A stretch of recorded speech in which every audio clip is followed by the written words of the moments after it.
Notícia urgente. É assim que o mundo vai parecer na Ucrânia hoje. Nos Estados Unidos da América foi mostrado o mesmo cenário pacífico que os Estados Unidos sugerem para a Ucrânia. Estão sugerindo dividir a Ucrânia como as Coreias e congelar a guerra, esperando que não volte a explodir com o tempo. O colunista do Washington Post, David Ignatius, divulgou informações do novo plano de paz de Donald Trump. Citação: aqui está uma descrição simples de como deve ser a paz na Ucrânia. Um Estado soberano, cujas fronteiras são protegidas por garantias internacionais de segurança, que faz parte da União Europeia e está reconstruindo sua economia com grandes investimentos dos Estados Unidos da América e da Europa. Mas Trump também incluiu no plano de paz uma série de concessões à Rússia e sua simpatia pessoal por Putin. Vamos analisar o que pode sair disso com base no material do Washington Post. Meu nome é Alexei Pitti. Vamos discutir esse tema em detalhes juntos, mas antes de começarmos, peço que você se inscreva no canal, deixe um like no vídeo e escreva qualquer comentário seu. Além disso, siga meu canal no Telegram, Pitti News, o link está na descrição deste vídeo. Lá publicamos notícias em tempo real assim que elas chegam. Então, como escreve Ignatius, apesar da dura tática de negociação do presidente Donald Trump e sua inexplicável simpatia pelo agressor russo, a julgar pelo que se ouve de funcionários americanos, ucranianos e europeus, parece que um acordo de paz desse tipo realmente está se aproximando. Citação: Trump ainda pode estragar tudo, pressionando tanto o presidente da Ucrânia, Volodymyr Zelensky, e seus aliados europeus, que eles decidam continuar lutando, apesar das consequências terríveis. Isso seria ruim para todos. Agora Trump deve acalmar Ucrânia e Europa, sem forçá-los a aceitar um acordo. Além disso, Ignatius escreve que a aproximação de Trump com a Crimeia, em relação à estratégia de segurança nacional dos Estados Unidos da América, divulgada pela Casa Branca na semana passada, complicou as negociações. Parece que Trump quer manter uma distância igual tanto da Europa democrática quanto da Rússia autoritária, para reduzir o risco de conflito entre a Rússia e os países europeus. É exatamente isso que está escrito nesse documento. Essa imparcialidade nas relações entre si e com o inimigo é sem sentido e entediante, e isso realmente preocupa a Europa. Por que agir como um observador imparcial em relação aos russos selvagens que iniciaram a maior guerra não provocada do século XXI? Por que fingir que isso é normal e por que negociar com selvagens como se nada de grave tivesse acontecido? Os russos precisam ser colocados em seu devido lugar e não brincar de imparcialidade. No entanto, como garante Ignatius, apesar dessa base instável, os esforços pacíficos de Trump parecem promissores. Citação: os negociadores americanos Jared Kushner e Steve Witkoff são magnatas dos negócios, não diplomatas. Mas eles parecem entender que a melhor defesa para a Ucrânia é a combinação de garantias de segurança obrigatórias e prosperidade econômica futura. E eles sabem que esse pacote de medidas fracassará se Zelensky não conseguir convencer a Ucrânia corajosa, mas exausta de sua eficácia. E agora vem o mais importante.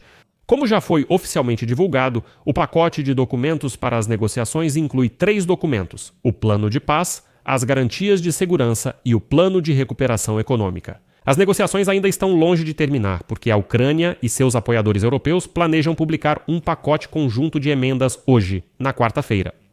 Agora vou apresentar algumas das ideias em consideração que foram reveladas por autoridades americanas e ucranianas. Primeiro, a Ucrânia pode ingressar na União Europeia já em 2027.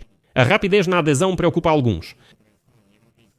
A administração Trump acredita que poderá superar a resistência da Hungria, que é o principal opositor da Ucrânia na União Europeia. A adesão vai impulsionar o comércio e os investimentos, e isso fará parte daquela própria reconstrução do pós-guerra. Mas, talvez o mais importante, isso vai obrigar a Ucrânia a controlar a cultura prejudicial de corrupção nas empresas estatais. Como escreve Ignatius, essa guerra se resume a saber se a Ucrânia conseguirá virar um país europeu.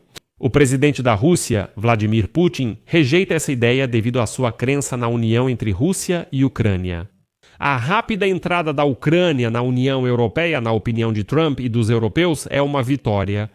Em segundo lugar, os Estados Unidos fornecerão garantias de segurança, semelhantes ao artigo 5 da OTAN, para proteger a Ucrânia caso a Rússia viole o acordo. A Ucrânia deseja que os Estados Unidos da América assinem e ratifiquem o acordo no Congresso, enquanto países europeus darão garantias de segurança separadas. Atualmente, o grupo de trabalho americano-ucraniano está estudando os detalhes da implementação desse acordo e quão rapidamente a Ucrânia e seus aliados poderão reagir a qualquer violação por parte da Rússia.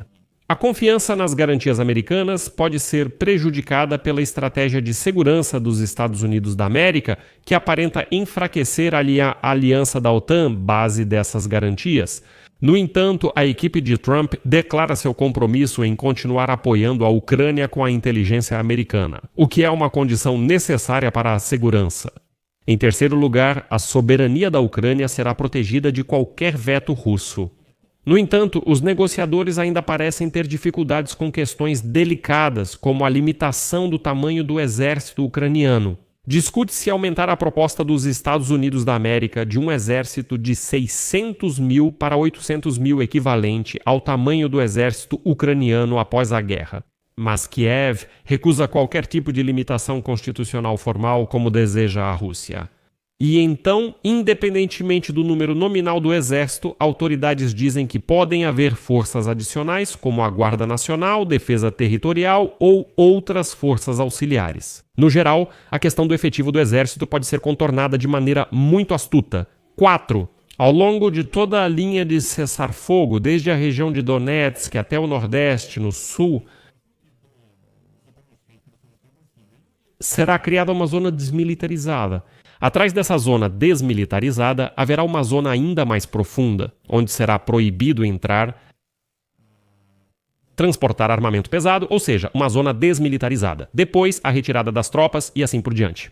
Essa linha será rigorosamente controlada, semelhante à zona desmilitarizada que separa as Coreias do Sul e do Norte. 5.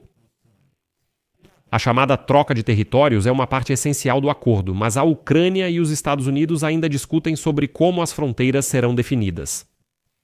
A Rússia exige que a Ucrânia abra mão de cerca de 25% da região de Donetsk, que ela ainda controla. A equipe de Trump diz que a Ucrânia deve perder a maior parte desse território em combates nos próximos 6 meses. De qualquer forma, dizem que a Ucrânia deve ceder agora para evitar a perda. Os negociadores americanos tentaram usar várias fórmulas para tornar essa concessão mais aceitável para Zelensky. E uma das ideias é a desmilitarização da zona de retirada das tropas. Na segunda-feira, Zelensky insistiu que não tem o direito legal de ceder território à Rússia. E uma das maneiras de contornar essa questão é novamente usar o modelo coreano. Até hoje, a Coreia do Sul declara ter o direito legal sobre toda a península e a Coreia do Norte também afirma o mesmo. Ou seja, dizem, ok, ninguém reconhece nada, simplesmente fica congelado por muitos e muitos anos. 6. A usina nuclear de Zaporizhia não ficará mais sob ocupação russa. Negociadores avaliam se os Estados Unidos da América podem administrar a instalação, tornando-a sob gestão americana e não ucraniana ou russa. Por mais estranho que pareça, isso atrai alguns funcionários ucranianos, pois daria aos Estados Unidos da América um mecanismo para conter a agressão russa. Ou seja, de fato, se os russos fizerem algum tipo de provocação lá, serão os americanos que terão que responder. E 7. A administração Trump vai buscar atrair investimentos e promover o desenvolvimento econômico da Ucrânia. Uma das fontes de financiamento pode ser mais de 200 bilhões de dólares em ativos russos congelados na Europa. E os negociadores de Trump já propuseram destinar 100 bilhões de dólares desses fundos para a Ucrânia como reparações. Eles vão embalar isso em um pacote esperto sem chamar de reparações, pois os russos serão contra, mas na prática será isso. Investimentos dos Estados Unidos da América poderiam ser motor mais confiável para a reconstrução. E aqui é interessante que os funcionários americanos estão agora negociando com Larry Fink, que é o diretor executivo do gigante financeiro BlackRock, sobre a retomada do plano de criação do Fundo de Desenvolvimento da Ucrânia, que vai atrair 400 bilhões de dólares para a reconstrução. Interessante que o Banco Mundial também participará do processo, e o que é curioso, mas se é que posso dizer assim, Donald Trump, claro, também quer investimentos semelhantes. E atenção à reconstrução.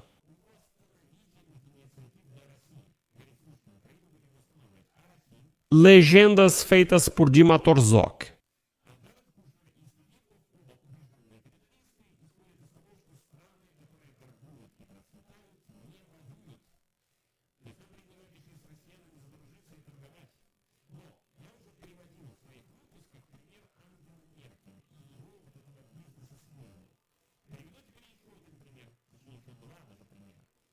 A ascensão da Alemanha nazista nos anos 1930 coloca esse otimismo em dúvida. Naquela época, todos começaram a negociar com eles também, assim como hoje há comércio tanto com a crescente ameaça da China quanto havia naquela época. Mas, do ponto de vista militar, isso significava pouco, e ainda significa pouco.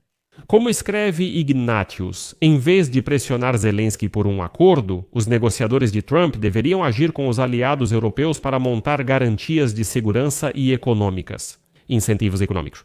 Atraente o suficiente para que os ucranianos concordem em engolir o amargo remédio de ceder parte do Donbass, que a Rússia não conseguiu conquistar. Caso contrário, os ucranianos continuarão lutando, escreve Ignatius. O maior erro que Trump pode cometer é insistir que é agora ou nunca. A diplomacia não funciona assim, ao contrário do que dizem os bons negócios. E aqui vou citar o próprio Donald Trump, que fez essa citação há décadas. O pior que você pode fazer em uma negociação é mostrar que está desesperado para fechá-la, é fazer o outro sentir o cheiro de sangue e então você está acabado. Essa citação vale a pena ser repetida pelo próprio Trump para que ele não pressione a Ucrânia a assinar algum acordo já amanhã. Amigos, escrevam nos comentários como vocês avaliam o plano de paz. Como avaliam essas informações internas e se a Ucrânia vai tomar esses passos, se a Ucrânia vai aceitar. Esse é o chamado cenário coreano. Amigos, deixo reticências aqui. Comentem suas opiniões, inscrevam-se no canal e ativem o sininho para não perder os próximos episódios. Se você quiser apoiar o trabalho deste canal no YouTube, se achou este episódio interessante, pode fazer isso através de doação ou assinatura paga pelos links e dados fornecidos. Na descrição do vídeo está Apoie o canal Alexei Pitti. Escolha o formato de apoio mais conveniente para você, agradeço por qualquer um. Cuidem-se, até mais, tchau a todos.